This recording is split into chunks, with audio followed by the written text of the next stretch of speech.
की दूसरी क्लास के साथ आपके खिदमत में हाजिर खिदमत। कराची यूनिवर्सिटी की कोर्स आउटलाइन के मुताबिक micro and macro economic impact हमारा दूसरा टॉपिक है।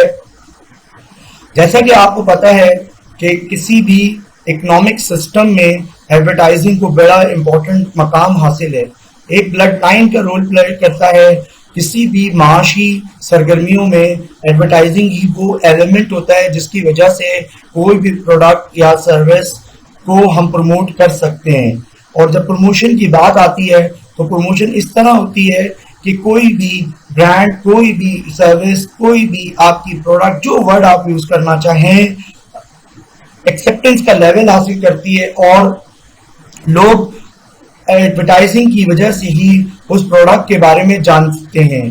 जब लोगों को प्रोडक्ट की नॉलेज मिलती है तो वो खरीदते हैं और खरीदने के बाद डेफिनेटली डिमांड एंड सप्लाई की वजह से इकोनॉमिक सिस्टम पे बहुत ज़्यादा इम्पैक्ट आता है। आइए कौन कौन से इम्पैक्ट हैं की बात कर लेते हैं एक एक करके।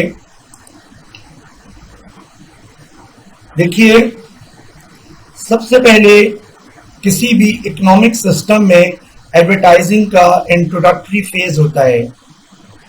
एडवर्टाइजिंग के थ्रू मार्केट में प्रोडक्ट या सर्विस के बारे में नॉलेज मिलती है और लोगों को पता चलता है कि इस प्रोडक्ट या सर्विस के क्या फीचर्स हैं, जिसकी वजह से लोगों में इंटरेस्ट जनरेट होता है और उस चीज के बारे में लोग जानते हैं। एडवर्टाइजिंग पर्सनल सेलिंग प्रोग्राम को सपोर्ट करता है।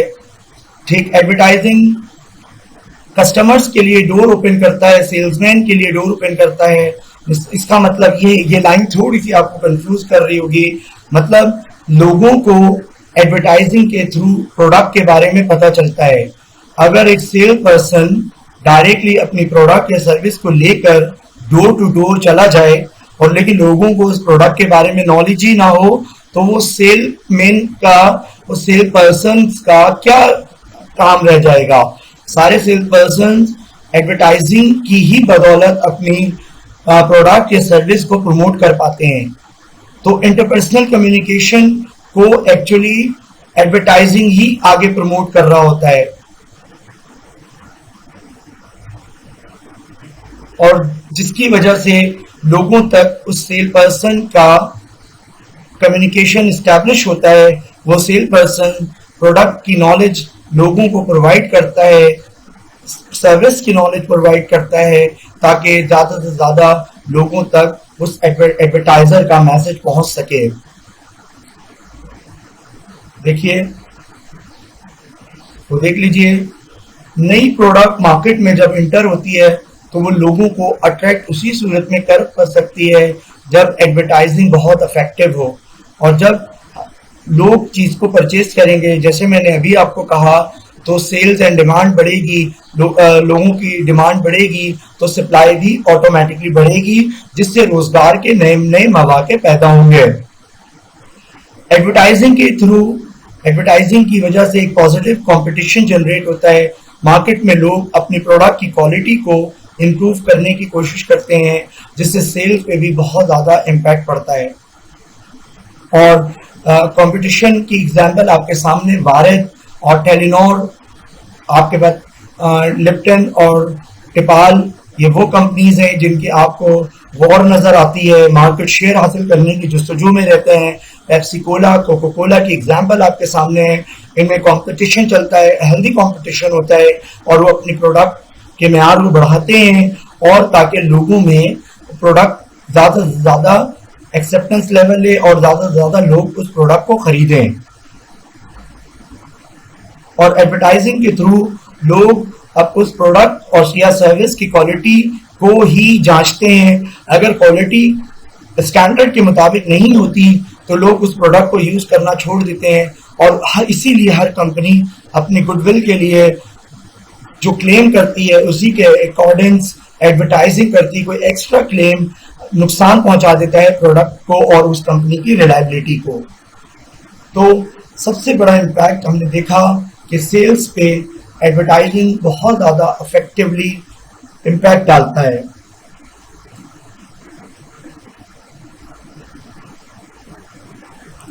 एडवर्टाइजिंग की वजह से कस्टमर्स को ये दर्जैल फायदे या फॉलोइंग एडवांटेजेस मिलते हैं, जिसकी बात कर लेते हैं हम। देखिए, एडवर्टाइजिंग के थ्रू कस्टमर जानता है, कस्टमर को पता चलता है कि इस प्रोडक्ट के प्राइस क्या हैं, और वो फिर अपनी नॉलेज के मुताबिक, अपनी इंफॉर्मेशन के मुताबिक उस प्रोडक्ट को खरीदता है और टेस्ट करता है। फिर वो देखता है कि कौन सी प्रोडक्ट से कम पैसों में उसको उसके वांट्स एंड नीड्स को सेटिस्फाई हो रही हैं, उसकी नीड्स एंड डिमांड, और फिर या तो वो उस प्रोडक्ट को कंटिन्यू करता है या किसी नई प्रोडक्ट की तरफ स्विच कर जाता है। लेकिन एडवर्टाइजिंग की बदौलत एक न एक बार वो कस्टमर या कंज्यूमर जरूर उसको, उस प्रोडक्ट को या सर्विस को चेक जरूर करता है और ये देखता है उसको अपने कि वो प्रोडक्ट उसकी जरूरियात या नीड को पूरा कर रही है या नहीं।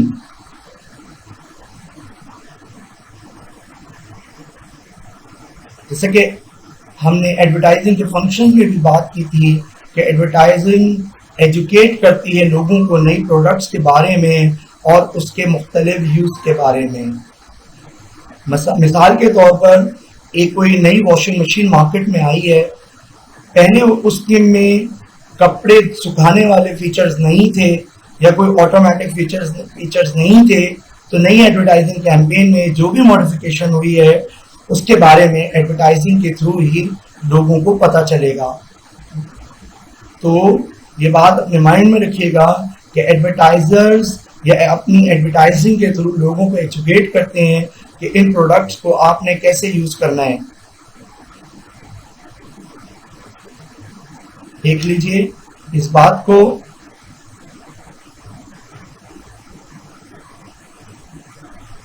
ठीक है जी,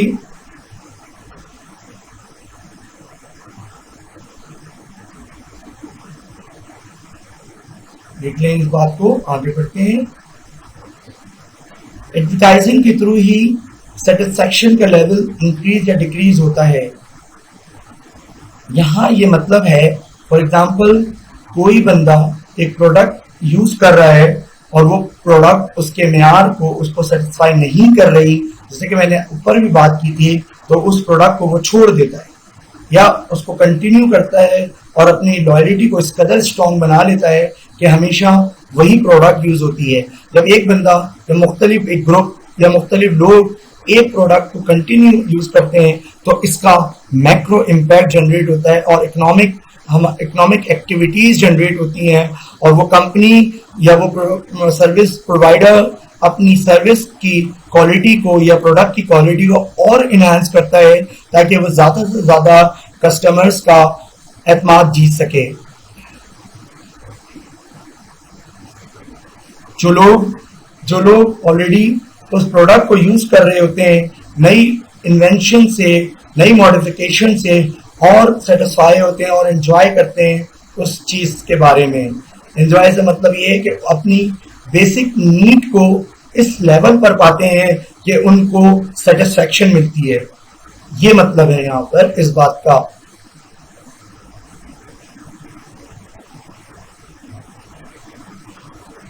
जैसा कि मैंने आपके सामने बात की कि एडवर्टाइजिंग की वजह से मैन्युफैक्चरर अपनी क्वालिटी को इम्प्रूव करते हैं, क्योंकि यहाँ मार्केट के अंदर कोई अकेला एक ही जैसी प्रोडक्ट नहीं बना रहा होता।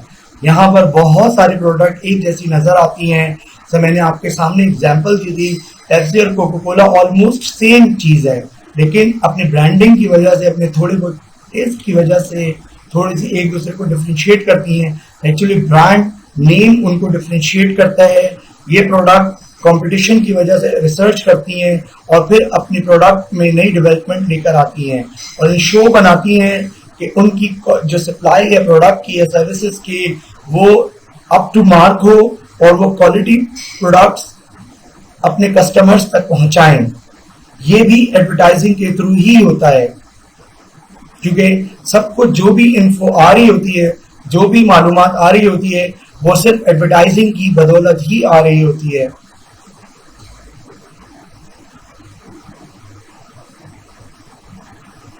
तो देख लीजिए चारों इंपॉर्टेंट ऑप्शंस हैं, ये मैक्रो और माइक्रो दोनों में आ सकते हैं। अगर हम लार्जर ग्रुप की बात करें तो ये मैक्रो बन जाएंगे, अगर हम एक घर की बात करें या छोटे ग्रुप की बात करें तो ये माइक्रो में कंसिडर होंगे। तो आप दोनों तरह आंसर को मोल्ड करके लिख सकते हैं अपने कराची यूनिवर्सिटी के पेपर में।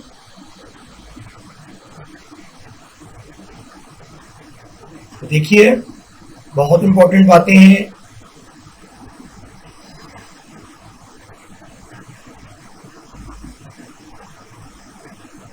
देखिए मैक्रो लेवल पर, ये माइक्रो लेवल पर जब सोसाइटी को फायदा पहुंचेगा तो डेफिनेटली इकोनॉमिक ग्रोथ भी बढ़ेगी। आइए क्या फायदा होता है सोसाइटी को जो इकोनॉमिक ग्रोथ में ज्यादा इंपॉर्टेंट रोल प्ले करते हैं, आइए इसका जायजा लेते हैं। ये देखिए एम्प्लॉयमेंट मिलती है, राइटिंग, डिजाइनिंग, पैकेजिंग, एडवर्टाइजर्स, एक कितनी बड़ी इंडस्ट्री है जिससे हजारों लाखों लोगों का रोजगार वाबस्ता है, हजारों लाखों ग्राफिक डिजाइनर्स हैं, हजारों लाखों कॉपीराइटर्स होते हैं और क्रिएटिव लोग होते हैं, आर्टिस्ट होते हैं, वो सारे के सारे एडवर्टाइजिंग इंडस्ट्री में काम करते हैं, जिससे जब एम्प्लॉयमेंट बढ़ती है तो डेफिनेटली सोसाइटी को फायदा होता है और इकोनॉमिक ग्रोथ बनती है। इसको काइंडली इन लाइंस को गौर से पढ़ लीजिए, देख लीजिए। और जब इनकम बढ़ती है, क्रिएटिविटी आती है, तो एडिशनल इनकम भी होती है जिससे लोगों का लाइफस्टाइल बढ़ता है, लाइफस्टाइल इंक्रीज होता है। देखिए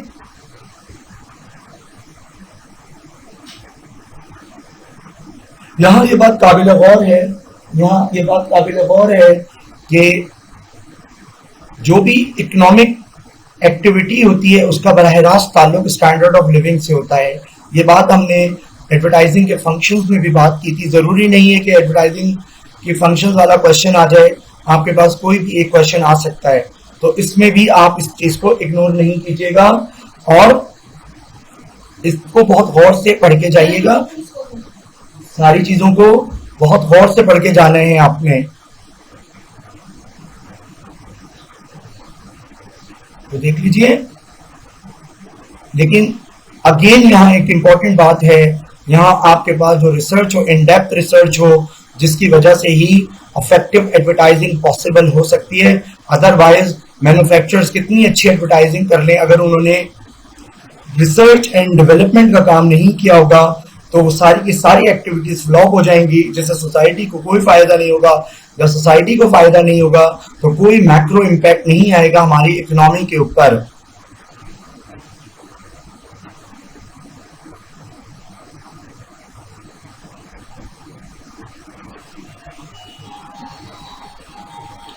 आइए देखिए, और जब एडवर्टाइजिंग होती है तो हमारी इंपोर्ट और एक्सपोर्ट पे भी बड़ा इम्पैक्ट आता है, जिसकी वजह से इकोनॉमिक एक्टिविटीज बहुत ज्यादा इंक्रीज होती हैं और हमारी इंटरनेशनल मार्केट के लिए, हमारे इंटरनेशनल मार्केट ओपन होती है जहां हम दरामद और बरामद कर सकते हैं। इकोनॉमिक सर्वाइवल के लिए जरूरी होता है कि पाकिस्तान या दुनिया की कोई भी इकोनॉमिक एक्टिविटी या दुनिया की कोई भी, यहाँ जरूरी है पाकिस्तान समेत दुनिया भर की इकोनॉमिक एक्टिविटीज डिपेंड करती हैं कि कितनी इंपोर्ट और कितनी एक्सपोर्ट हो रही है। तो एडवर्टाइजिंग की ही बदौलत किसी भी इकोनॉमिक सिस्टम के अंदर एडवर्टाइजिंग अपना रोल प्ले करता है और मैन्युफैक्चरिंग बढ़ती है, ठीक, जिसकी वजह से पाकिस्तान या दुनिया का कोई भी मुल्क जिसकी माशी हालत बहुत अच्छी है तो वो बहुत अच्छी अच्छी प्रोडक्ट्स या सर्विसेज भी इवन एक्सटर्नल तौर पे एक्सपोर्ट करता है, दूसरे मुल्कों तक सर्विसेज जाती हैं, दूसरे मुल्कों तक प्रोडक्ट सेल होती है। तो ये सब कुछ एडवर्टाइजिंग की बदौलत ही होता है।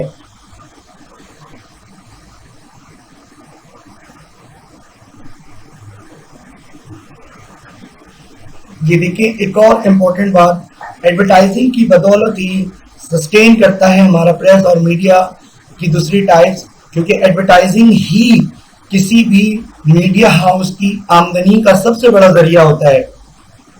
ये देखें, किसी भी मीडिया के लिए, मीडिया के चैनल के लिए, चाहे वो टेलीविजन हो, चाहे वो रेडियो, इवन ऑनलाइन हो, मैगजीन हो, न्यूज़पेपर हो, किसी भी चीज, किसी भी मीडिया की टाइप के लिए एडवर्टाइजिंग सबसे इम्पोर्टेंट है। एडवर्टाइजिंग की बदौलत एडवर्टाइजिंग की बदौलत ही मैन्युफैक्चरर्स अपने एड न्यूज़पेपर्स में, टीवी चैनल्स में, रेडियो में, ऑनलाइन और दूसरे मैस कॉम के चैनल्स पे देते हैं, प्रमोट करते हैं अपनी चीज़ों को, अपने सर्विसेज को, जिससे रोजगार बढ़ता है और मीडिया स्ट्रांग होता है। जब मीडिया स्ट्रांग होता है तो डेफिनेटली सोसाइटी पे बहुत डायरेक्ट इम्पैक्ट आता है, क्योंकि जिस मुल्क की सोसाइटी में प्रेस आज़ाद है, मीडिया आज़ाद है, वो तरक्की करती है। लेकिन यहाँ इस बात पे हमारा एम्फेसिस होना चाहिए, या जिस बात को हमें फोकस करना है वो ये है कि किसी भी मीडिया हाउस के लिए एडवर्टाइजिंग सबसे बड़े इनकम का जरिया है। और आपको पता है मीडिया पाकिस्तान समेत पूरी दुनिया की एक बहुत बड़ी इकोनॉमी है। एंटरटेनमेंट इंडस्ट्री बहुत बड़ी है पाकिस्तान की। पाकिस्तान के न्यूज़पेपर्स या पाकिस्तान के टीवी चैनल्स, उनकी सारी आमदनी का दारोमदार एंटरटेनमेंट इंडस्ट्री की आमदनी का दारोमदार, क्रिएटिव इंडस्ट्री की आमदनी का दारोमदार सारा का सारा एडवर्टाइजिंग पर ही होता है। तो ये बहुत इंपॉर्टेंट आपके सामने पॉइंट्स हैं, इन पॉइंट्स को गौर से पढ़ लीजिए। मैं आपके साथ हूं, आपका दोस्त, आपका होस्ट, इसको गौर से देख लीजिए।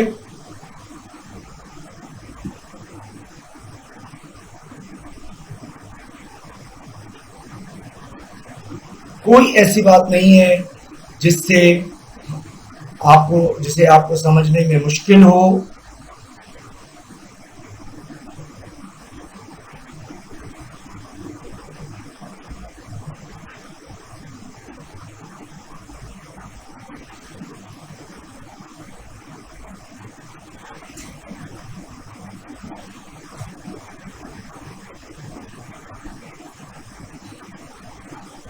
स्लाइड पर गौर कीजिए,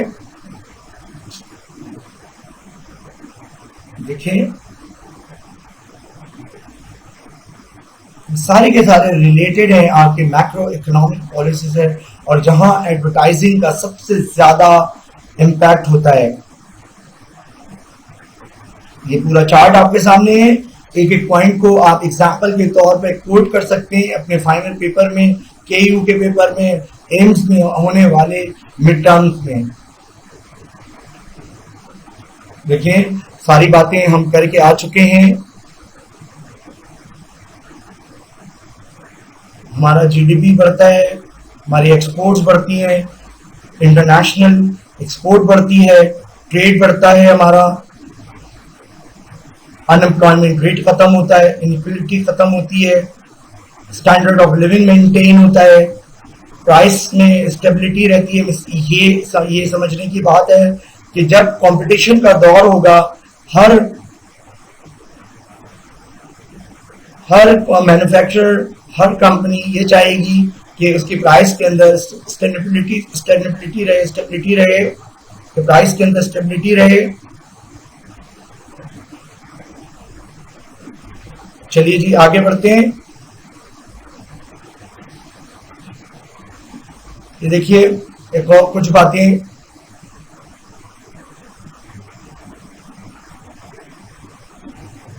ये देखिए बायर्स को क्या फायदे होते हैं।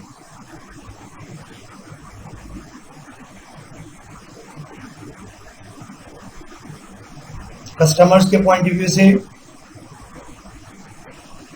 हमारी प्राइमरी और सेकेंडरी डिमांड्स बढ़ती हैं।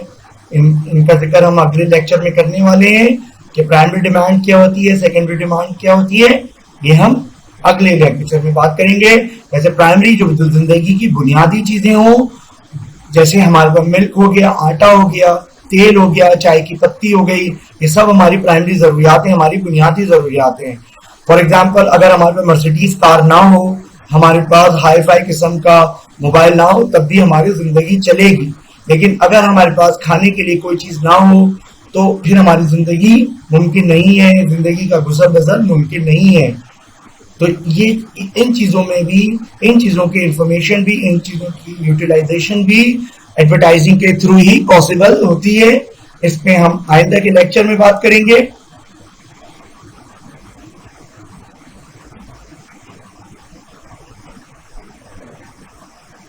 आइए देख लीजिए, हम एडवर्टाइजिंग के ही थ्रू प्रोडक्ट के अंदर, सर्विसेज के अंदर हम डिफरेंशिएट कर सकते हैं। मिसाल के तौर पर मैंने इस लेक्चर के शुरू में भी आपको कई कंपनीज की मिसालें दी थी। यहाँ इस मिसाल को इस तरह ले लेते हैं, एक और मिसाल कोट कर लेते हैं कि बाइक सर्विसेज कराची के अंदर मल्टीपल कंपनीज ऑफर कर रही हैं। बाइक एयर भी है, उबर भी है, करीम भी है। हम इन ब्रांड नेम से ही उन सर्विसेज को पहचान सकते हैं, और ये पहचान हमें कब मिलती है? जब ये कंपनी अपनी एडवर्टाइजिंग करती हैं, तब जाकर हमें इन प्रोडक्ट्स के बारे में नॉलेज मिलती है।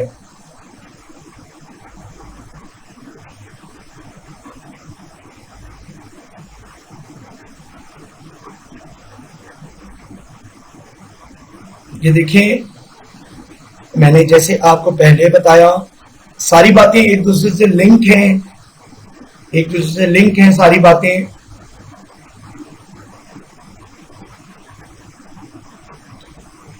जैसा मैंने आपको पहले बताया, जब कंपटीशन होता है, जब कस्टमर की लॉयल्टी को इंटैक्ट रखना होता है, तो हर मैन्युफैक्चरर मेहनत करता है और नई से नई इन्वेंशन करता है, नई से नई इनोवेशन करता है, नई से नई क्रिएटिव स्ट्रैटेजी मार्केट में लेके आता है, ताकि अपने कस्टमर्स की बुनियादी जरूरियात को पूरा कर सके। और यहाँ एडवर्टाइजिंग के थ्रू आपको फाइनेंशियल सपोर्ट मिलती है, हमारे एडवर्टाइजर्स को फाइनेंशियल सपोर्ट मिलती है। देखें,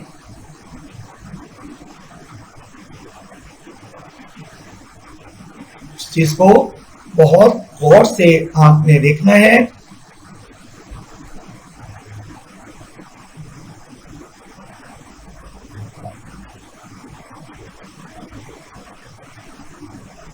देख लीजिए, बहुत बेसिक सी डेफिनेशंस हैं, बहुत बेसिक से पॉइंट्स हैं। ये देखिए, एक छोटा सा चार्ट और आपके सामने मैंने प्रेजेंट किया है, और थोड़ा सा डिफरेंशिएट किया है मैंने चीजों को।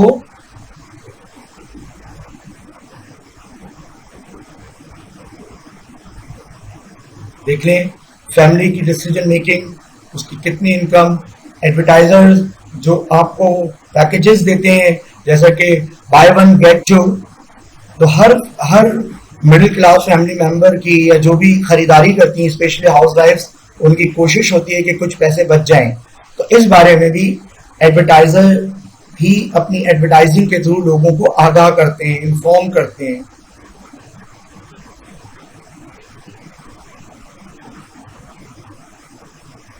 यहाँ इस बात का ख्याल रखिएगा, मैक्रो इम्पैक्ट इसलिए कहा जा रहा है कि मल्टीपल फैमिलीज की सेम डिसीजन होती है। कि कॉमन फैक्टर है कि हर फैमिली के लिए, याद रहे, ज्यादातर एडवर्टाइजिंग मिडिल क्लास फैमिलीज के लिए की जाती हैं, एम क्लास कहते हैं।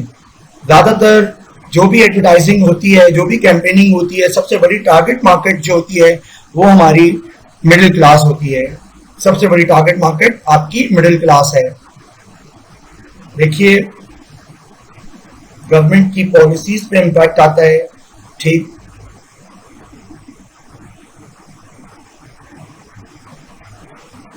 मैक्रो है, जब गवर्नमेंट की बात आएगी तो मैक्रो है। एडवर्टाइजिंग के थ्रू ही बचत स्कीम्स के बारे में बताया जाता है। जब बचत स्कीम्स होती हैं और बैंकों के अंदर पैसे रखवाए जाते हैं तो इससे इकोनॉमिक ग्रोथ करती है, हमारा वर्किंग कैपिटल इंक्रीज होता है, जिसकी वजह से हम एक मैक्रो लेवल पर इम्पैक्ट जनरेट होता है। देखें, आपके सामने सारी चीजें, आई नो स्लाइड्स थोड़ी सी, जाहिर है मजबूरी है ऑनलाइन क्लासेस की वजह से, लेकिन मैं आपको ये सारी स्लाइड्स भी शेयर कर दूंगा ग्रुप पे।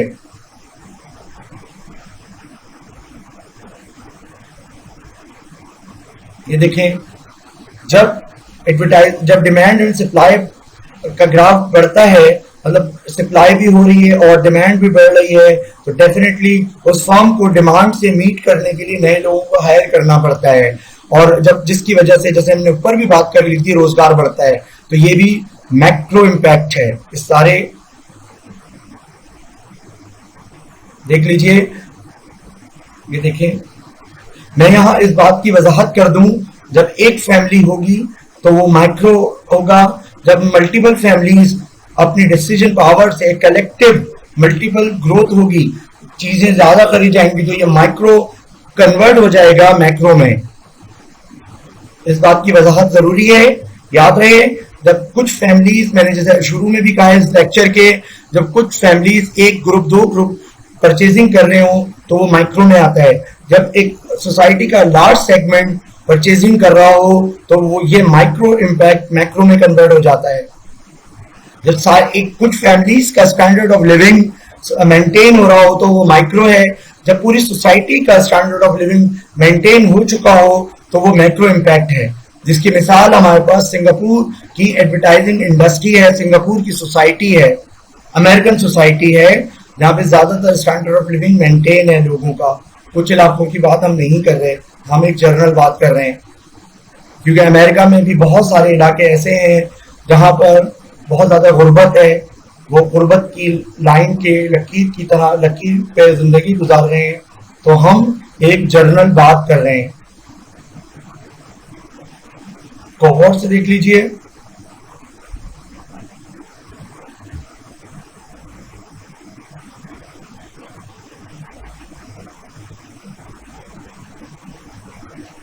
इन शॉर्ट, अगर हम इस बात को, अभी तक की बहस को कंक्लूड करें, तो हमारे पास ये बात सामने आती है कि एडवर्टाइजिंग ही वो वेपन है, एडवर्टाइजिंग ही वो चीज है जो इकोनॉमिक एक्टिविटीज को जनरेट करता है, एम्प्लॉयमेंट रेट लेकर आता है, स्टैंडर्ड ऑफ लिविंग मेंटेन करता है, इंपोर्ट और एक्सपोर्ट बढ़ाता है, लोगों को प्रोडक्ट को यूज करने की तालीम देता है, एजुकेट करता है कि ये प्रोडक्ट कैसी है और किस तरह आपके लिए जरूरी है, और इस प्रोडक्ट को यूज करके आप अपनी जिंदगी को किस तरह बेहतर बना सकते हैं। ये सारी बातें हमने की। बिल्कुल इसी तरह देखिए,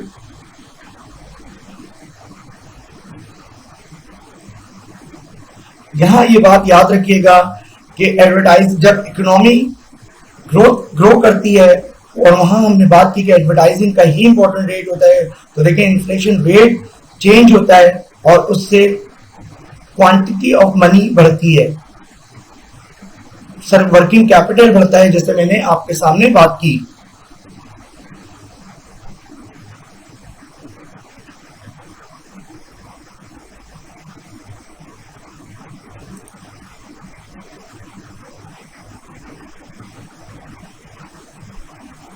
तो ये हमारा एक लेक्चर था जिसमें हमने मैक्रो और माइक्रो इम्पैक्ट्स के हवाले से बात की। आइए इसको कुछ और डिस्कवर करते हैं।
आइए हम कराची यूनिवर्सिटी की बात करते हैं। कराची यूनिवर्सिटी में मैक्रो और माइक्रो इम्पैक्ट्स के कभी कभी अलग क्वेश्चन आ जाता है, कभी ये शॉर्ट नोट में आता है और कभी दोनों साथ आते हैं।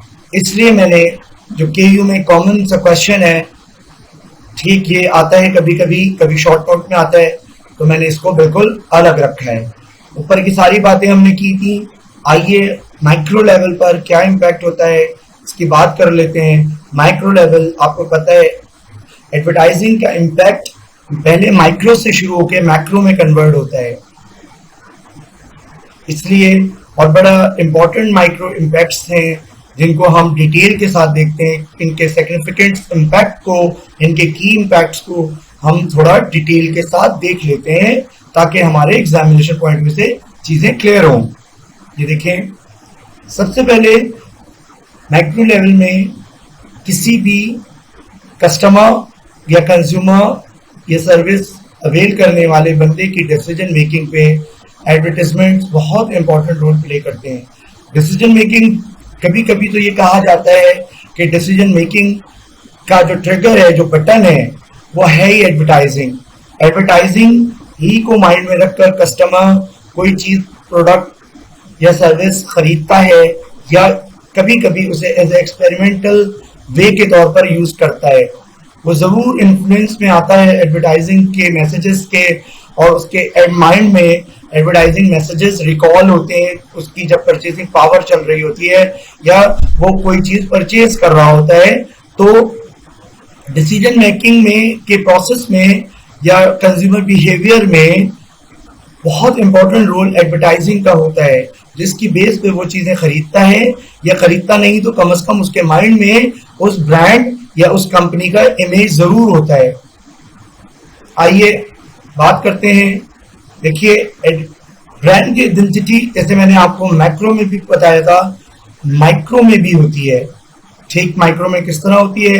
ये ग्रेजुअल प्रोसेस होता है। सारे लोग एकदम ब्रांड को परचेज नहीं करते, पहले 1, 2, 4, 5 इस तरह एक पूरी कम्युनिटी डेवलप होती है और एक पूरी बड़ी कम्युनिटी बनती है जो ब्रांड को खरीदती है। जब ब्रांड खरीदी जा रही होती है बड़ी तादाद में, तो एक आइडेंटिटी डेवलप होती है, या जो आइडेंटिटी इतनी पावरफुल हो जाती है कि लोग इसे अपनी जिंदगी की बुनियादी जरूरत समझने लगते हैं। तो ये चीज एक्चुअली माइक्रो लेवल से स्टार्ट होती है, देन मैक्रो लेवल पर जाती है। ये देखिए, मैंने अभी आपके सामने सारी बातें की। एडवर्टाइजमेंट्स रिकॉल कराते हैं ब्रांड नेम को। देखिए, आप इसको और से पढ़ लीजिए, बहुत आसान सी बातें हैं।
लेवल पे था।